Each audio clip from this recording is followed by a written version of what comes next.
Thank you for joining us. Behind me are representatives of many of the student organizations here at Penn State. Peter Corey to my left is the student member of the Board of Trustees. He's my appointment to the Board of Trustees confirmed by the Senate. I'm going to keep my participation in this brief because I think you want to hear from them as much as I heard from them. For the last hour and 10 minutes, we've been sitting down the hall talking about the events of this last week. But primarily we were talking about the future, about the pride in Penn State.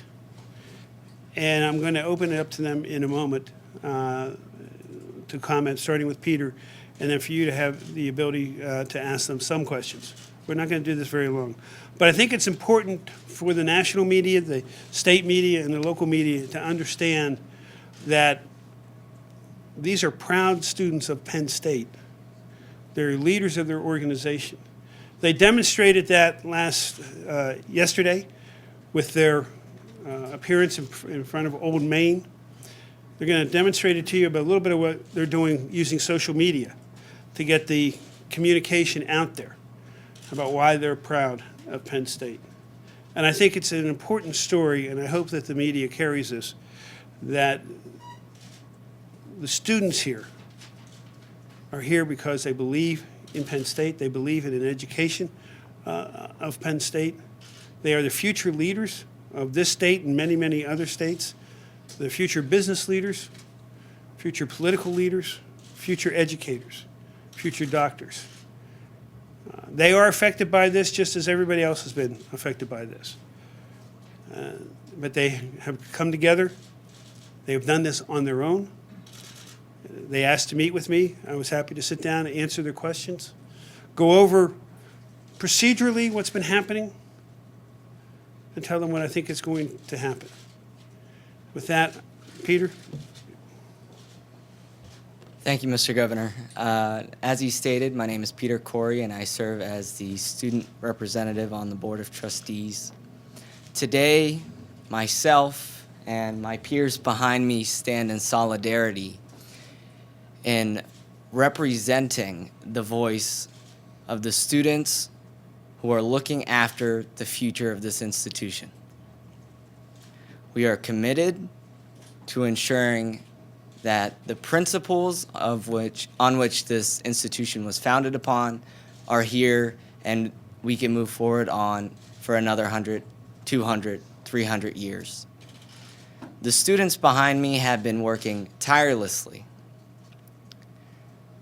to show how proud Penn State students are of this university, and that we are not going to allow the acts of a few individuals determine or define what Penn State stands for and what Penn State is to this community, to our state, to this country, and to this world. I guess at this time we'll allow others to talk. The students asked me a question how they can get their message out. And obviously I went to this day to talk about the internet, and I kind of gave them an idea, and it turns out I was late. They were already on it. But we're not sure that the media knows it. We're not sure that the general public knows it. Some of the student population knows it. But I'd like to have, and I forget the young man's name. He explained it to me, so I'd like him to explain it to you. Tell me your name. My name's Corey Trim. Hey, Corey, where are you from? I'm from Chagrin Falls, Ohio. It's northeast Ohio, if you aren't familiar with that. As the governor said, he proposed an idea about a website and to showcase Penn State pride. And like he said, he was a little bit behind in that. There already is one out there. It's westillare.com.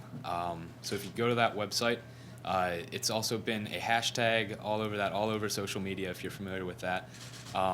It's a website that is a gateway, I guess, for students, administrators, faculty, anyone who's been associated with Penn State in one way or another to stay connected with this university and to contribute to the website. It's all ran by them.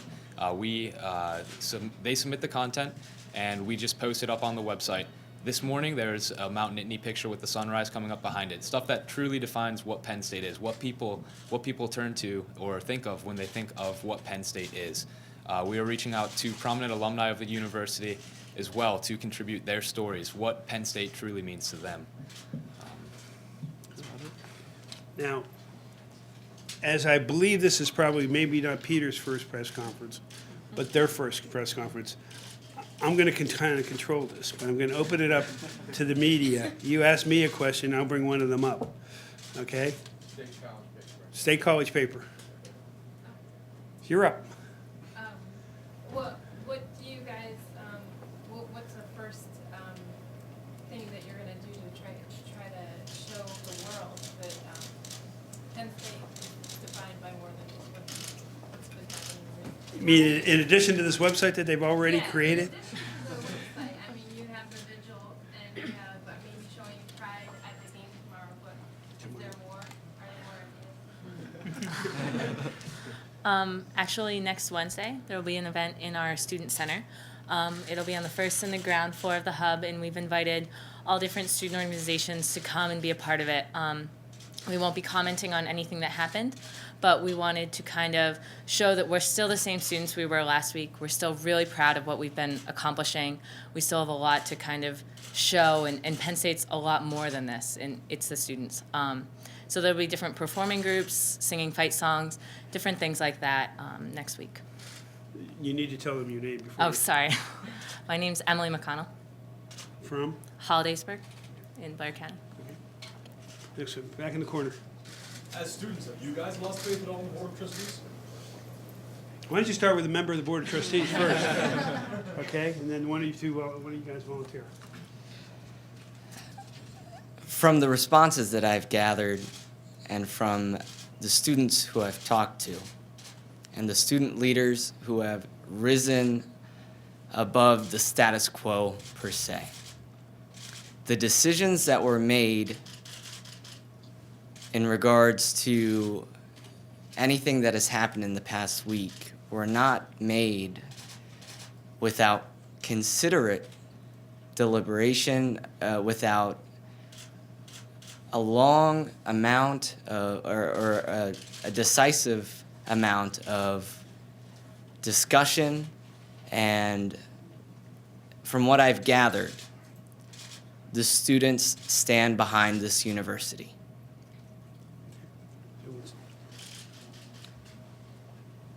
I think Pete is very. Tell 'em who you are. Sure. My name is John Lozano. I'm originally from Dallas, Pennsylvania. I think Pete is spot on with all of this. I've been a member of the Penn State community for the last 16 years and a student for the last 9 as a grad and undergrad, having had the great privilege of getting to know several members of the Board of Trustees. I know every decision they've made has not been taken lightly. They put a lot of deliberation into every single statement they've made, into every decision. And what actions they took were the right ones to start making Penn State move forward, start moving out of this dark moment in our history and start rebuilding into something greater than we ever were before. And I have the utmost confidence that the actions going forward from the board are going to be taken with the exact same precautions. Anybody else want to comment? Next question. Yes, sir. Guys, you sense an evolution in student thinking from Wednesday night to tonight? And what's your sense of what's going to unfold here on Saturday? Governor, you were pretty clear in asking students to behave. And I will repeat that. Ask them to behave. I will repeat that the eyes of the nation are on them right now. Look at all the cameras that are here right now. This is not about even a football game, or who coaches or who doesn't coach, or who the president of the university is. What happened is about the child and the children. We have to recognize that first. And then we have to recognize that the university and the students that comprise the university are an integral part to Pennsylvania. They're an integral part to this county. They are our future. And their actions have to reflect that. Now, there are going to be people who don't do that. We know that. And law enforcement will be here, because there are people that are angry. But I would certainly hope that and I'm sure that the vast majority will understand, will behave. They may voice their displeasure. And as I said yesterday, they're certainly allowed to voice that. It's their constitutional right. We hear it all the time. But violence is not a constitutional right. Anybody want to comment? Okay. And tell them who you are. Okay. Hi, I'm Kristen Rodman. I'm originally from Lansdale, Pennsylvania. I think that the student body and the community as a whole has started the healing process and started moving forward already. I think yesterday's event at Old Main was an example of all the students coming together and really starting to, like I said, move forward and heal. And tonight as well, there'll be a candlelight service at Old Main for representing all the victims. And as of right now, there's 10,000 confirmed guests already. So I think that definitely we've started moving forward and accepting what has already happened. And we're just excited to continue on everything Penn State stands for. Any other questions? Yes, ma'am. Governor, in hindsight, after a few days, do you or the board have any regrets to how Joe Paterno was let go through a phone call? And to the students, are you guys on board with the way that the board handled that now, since obviously many of the motions were based on that? I don't think that's a question I'm going to answer right now at this time. You know, hindsight is always 20/20. I'm not going to go into that at this point. Another question. Yeah, is it possible that you would not be able to remove Mike McQuarrie, as some people want you to do, because he'd be protected under whistleblower statutes? And is that frustrating? Well, there are certainly provisions out there for whistleblowers. Doesn't matter whether it's frustrating or not. Assuming, and the grand jury doesn't say it, but assuming that certain people are witnesses, they're still employed, they are witnesses. And so you have to take that into account also. Next question. Well, I have a question for some of the student leaders. You know, what's a constructive outlet for these emotions that students are feeling? A lot of students are very angry and very upset. What are, besides the candlelight vigil, you know, what are some ways that they can express their emotions without being violent? Tell them who you are. Hi, my name's Nicole Wells. Something that Residence Life is doing right now in East Halls for the freshmen. They last night they held groups where kids could just talk and just have group sessions where they would just talk to each other and talk about how they were feeling, because everyone's very emotional right now. They're angry, they're upset, and they need to let out these emotions in a more therapeutic way. So just talking about it and having these group discussions, and I think over the next week or so, we're going to see this played out in the residence halls, but also around campus. Anybody else? My name is Megan Penza. I'm from Philadelphia, Pennsylvania. I think the best way for students to kind of cope with this is to keep going on doing what they do to enrich the university community. I'm a member of Pride, the Penn State sportsmanship team, and Tuesday we held a sportsmanship conference. And we got some advice to cancel the conference in light of Monday's news and the campus reaction, and we didn't cancel it, and we went on with it, and there was no better way, I think, to heal and to deal with the emotions than being with fellow Penn Staters and talking about these issues and facing them and keep going on doing what we do to make this place better. I think that's the way students can help. My name is Josh Crawford. I'm originally from Falmouth, Massachusetts. I see some of them in here. Some of you guys have the little blue ribbons on. Those will be available throughout campus throughout the coming days, and I would encourage everyone to get one of those. I would encourage students to learn the words of our Penn State alma mater. And I mean really learn the words, not just necessarily what they say, but what they mean. That's not something we just say at football games. It means a lot more than that. And for those of you that don't know, there have been numerous things charted through individual alumni in different organizations where you can donate money to charities who deal specifically with this kind of work. So I would encourage everyone to seek those things out. Anybody else? Hello everyone, my name is Anna Muzio. I think one of the biggest things that students can do is really come together and support, whether it's supporting your organizations, just supporting by communicating, saying hello, hi, and I think as Meg said it best, going on with your normal life. I also feel that we need to support our student athletes in the field of play. Recently, field hockey just won the Big Ten championship, which is a very exciting time. They haven't won the tournament since 2008. Women's soccer won their 14th consecutive Big Ten title. So just going along and supporting the rich traditions of Penn State history that we have. Right there. Governor, yesterday you touched on the Second Mile Foundation. I want to follow that up very quickly. Fox News is now reporting that the charity paid Jerry Sandusky $457,000 after someone at the charity became aware that he was under investigation, and the current CEO has received some $1.3 million since 1998. Does that concern you, and if so, what needs to be done about it? Well, I think that obviously the Attorney General's investigation is still ongoing.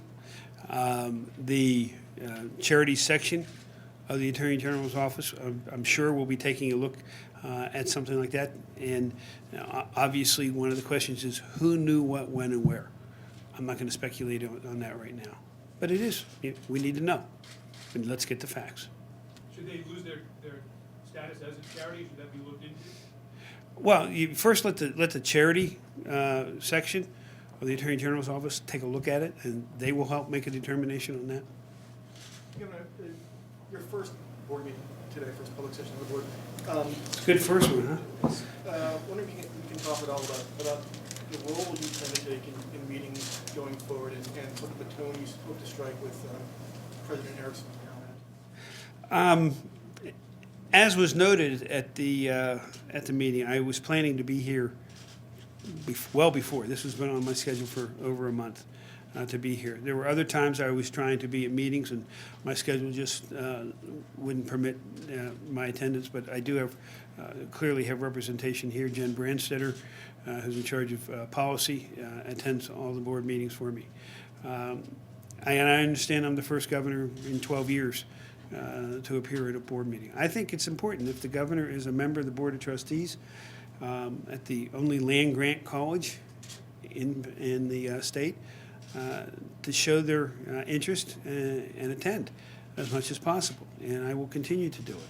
It just happens that this was one following the breaking of this news. I will continue to stay involved. I feel very good. Secretary Ron Tamales is a member by law of the board. He kind of knows where my issues are and where my concerns are. And I think you heard I asked some questions today already about the amount of debt, the comparison. I want to take a look at those kind of things. So just part of the university's attempt to restore public confidence. Who's talking to me? I can't. Okay, I can't. As part of the university's effort to restore public confidence, do you think the university should release the terms of the separation agreement with Mr. Spanier? I'm not going to get into that. This is here. We're here for the students that are behind me. I want the questions to stay with that. Governor, do you think that this incident will affect fundraising for the university for the students and also federal funding of science and other research? You're asking me to speculate on something. If I had that crystal ball, I'd be doing it for other things. Okay? Let's talk about the students. Nothing else? Okay, thank you all very much for coming.